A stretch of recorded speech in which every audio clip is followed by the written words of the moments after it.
今年丰兄的任务就告一段落，暂时休养生息。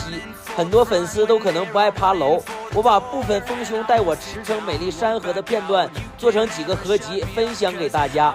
一段喜欢冒险、喜欢勇敢去探险的这段时间，我都经历了什么？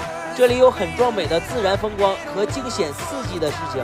我的执着和冒险精神让我记录下来很多不一样的东西，甚至为在其他地方很难看到的旅行画面。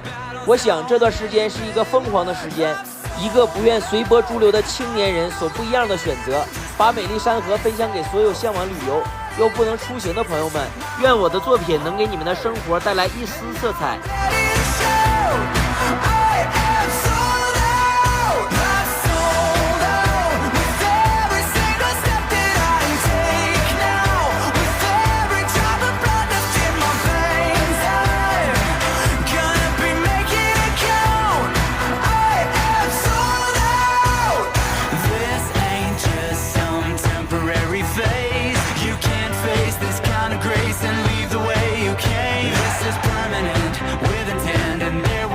Stopping it now.